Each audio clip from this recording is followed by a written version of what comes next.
باز یک اقدام نیک و سازنده در دهه استقلال جماعت دهات نوبهار ناحیه کوشانیان به انجام رسید. کوچه راههای اهمیت محلی داشته این دهه که زیاده از 2.5 کیلومتر را تشکیل می‌دادند با پورگی منفرش گردیدند.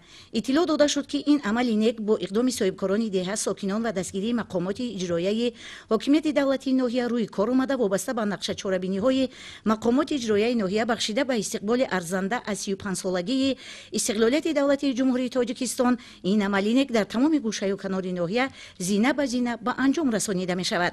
اطلاع داده شد که برآمدن از بنبست کمیونیکاسیونی در قطار هدف‌های استراتژیکی میباشد که همچون وظیفه عمومی و عامل مهم پیشرفت کشور محسوب می‌یابد. این نقطه را به نوبت گرفته رهبریت مقامات اجرایی حاکمیت دولتی ناحیه کوشانیان راههای اهمیت محلی داشته را تعمیر و تجدید کردن یا دارند که تا جشن افتخاری ملت 35 سالگی استقلال دولتی جمهوری تاجیکستان 178 کیلومتر راههای اهمیت محلی را پورا تعمیر و از نو سازی نمایند. موافق اطلاع متخصصان ساحه راهسازی ناحیه تا امروز زیاده از 100 کیلومتر راهها از تعمیر خوشصفت برآورده شدند. کارهای از نوسازی و منفرش کردن راههای محلی در دهه‌های حدود جماعت دهات نوبهار با مرام جریان دارد.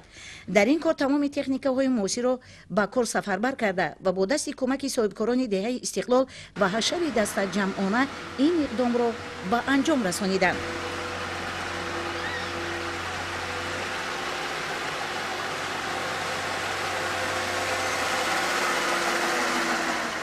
امروز دستور سپارش‌های سرور دولت پیشوای ملت محترم امام علی رحمان که ضمن پیام سالانه در سمت رها نمودن کشور از بنبست کمیونیکاسیونی و به کشور ترانزیتی تبدیل دادن تاجیکستان صاحب استقلال در تمام گوشه و کنار ناحیه با جلب صاحبکاران وطنی، مردم محل، شخصان سخاوت پیشه، رهبران تشکیلات مؤسسه کارهای آبادانی و سازندگی جلوی تازه کسب کرده است. تطبیق لایحه‌های سرمایه‌گذاری دولتی بر رشد شبکه‌های راهها مساعدت کرده، جهت عملی شدن این هدف استراتژیکی وابسته به رشد و رونق ساختمان و تجدید راههای اتومبیلگرد و انشاءات آن جهت تامین حرکت پیوسته و بخطری واسطه‌های نقلیات تمایل بالقراری را کسب خواهد کرد.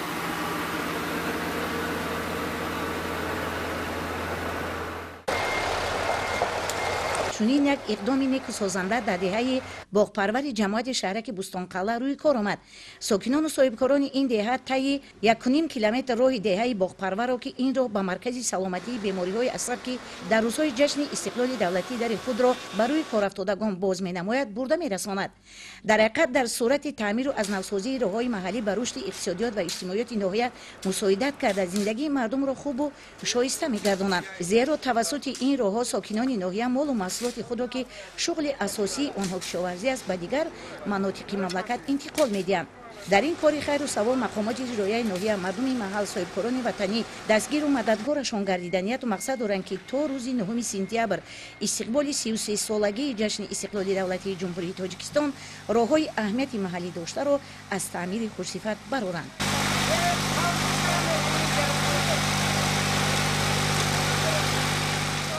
در این روند رشد دهات نیز یکی از مسائل اساسی مقامات اجرایی ناحیه بوده. امروزها در همه دهه‌ها مرکزهای خدمت‌رسانی، مغازه داروخانه، بنگاه طبی، مرکزهای آموزشی فعالیت پرثمر دارند که دهه استقلال نیز دارای همه این خدمت‌رسانی‌ها میباشد. اقدام‌های سازندگی و آبادگرایی ساکنان ناحیه کوشانیان ادامه داشته. آنها نیت و مقصد دارند که جشن افتخاری ملت را با تحفه‌های ارزنده مهنتی استقبال نمایند. حسن‌زاده گلیزار، فخرالدین کریم، نمازلی ارگش، اخبار ناحیه کوشانیان.